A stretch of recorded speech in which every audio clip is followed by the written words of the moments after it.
talk in a second, sir. Yeah, sorry I'm late. No, it's okay. It's okay. We start on time. I'm just going to do a quick, just 2 seconds. So this is founder-led sales class.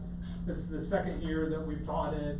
We're really trying to teach people what's this repeatable sales motion, so you get this predictable engine. Context here is, so everyone here so far is at pre-revenue, so you're at 0. Really, everything we're talking about is context is here. When you're founder-led, you're trying to get your first million. Maybe you've already raised 3 million, maybe you've raised $1 million or $500,000, but you're still trying to get here. So the context is so different from the next few stages, where you have a founding head of sales, from when you have a VP of sales, from when you have a CRO. I teach this class with Jorge. He's an executive, he's an account executive. He's super skilled at the enterprise level, so he knows his stuff. It's how do we drill it down to this context? So that's constantly what we're trying to do here in this class. So it's really for engineers, scientists, founders. Y'all all fit that bill. I've been a revenue co-pilot for many founders, helped many startups do their first million. And so we have this curriculum where last year what we were doing is every class we like jammed it with all this stuff. And we would always start at like 6:25, and we'd be downstairs in the lobby talking to people still at 9 o'clock. So this year we said, okay, let's make it a curriculum, let's spread it out. And really, everyone would ask us last year what the methodology was. It's from this book called Challenger Book. We can pass it around. I don't recommend sales books. I think a lot of sales books suck. This book is good. It's more, a lot of people here probably went to university. It's based on a study. If you had to read Good to Great in college or B school, it's more like that, where they're applying the methodology, explaining how it works, and we're going to take people through it. You know, a part of each class. We can pass this around and stuff like that. But Jorge and I have worked together at 2 different companies, and many times we'll have arguments. I'll be like, no, that's not the methodology. That's not how, and we'll debate stuff from it. It's great. This book is like a fine wine, as I said before. So the way we've done this curriculum, and it might change a little bit, but what we're thinking is, this is January, we're going to go through it, and I want to start with how the founder can win. Before I do that, I will ask you to do an intro. Just say your name, the name of your startup, the problem you're solving, how much you've raised, if you're pre-revenue. I think that's it. So my name is Robert Geller. I have a business called One Place, a startup. We do basically like IT support for small businesses.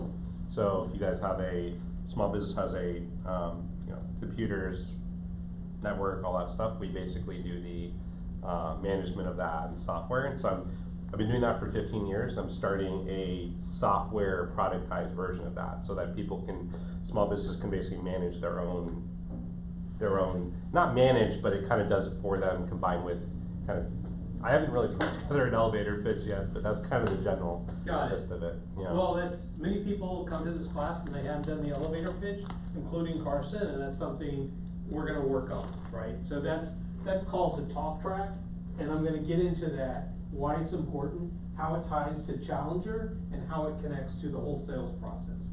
Because you guys have a superpower that those of us that are on the revenue side don't have. So we're going to talk about your superpower, how you can leverage it, and sort of build your story. So first things, like as a founder, you teach, you don't sell. That's a big thing of Challenger. And I would say we're in this wave of this cycle where selling's not cool, teaching is, right? And so just take a step back. The more you can teach, you got to consider at your stage, no revenues, pre-revenues, the audience is like your mom's second cousin. Your mom calls you and says, okay, you never met this girl, blah, blah, blah. She went to Princeton. Here's how she's related. This is what she's doing. I want you to talk to her. She just got her PhD and blah, blah, blah. And just like you don't really know her, you don't consider her family, that's how you should talk to the prospects, where they're kind of like a friend and you're going to teach to them. That's sort of the setting. Do you agree with that so far? Yes. Okay.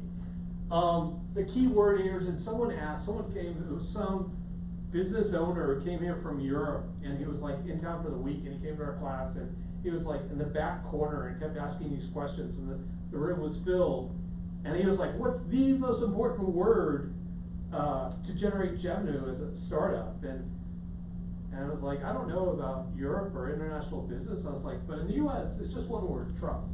I was like, that's it. And that's everything we're doing. I would say in North America, Canadians are very trusting and friendly. And it's exactly what you have to do. And so this is something that, I lived in New York for a long time. I moved here 20 years ago, but in New York, all the deals that I ever won, I had a clause in there that if there's ever a dispute, we'll solve it by, we'll go to an Italian restaurant, I'll buy a bottle of red wine, and I promise you by the time we're done with the dinner, or with the bottle of wine, we would have resolved the conflict. We don't need lawyers, we don't need, Do you actually have that in your contract? I did for years, Wow. for over a decade. And actually, my mentor in life was this guy he's gone now unfortunately, but he was, the COO of Ben & Jerry's in the first 10 years. So he was friends with Ben, and I got it from him.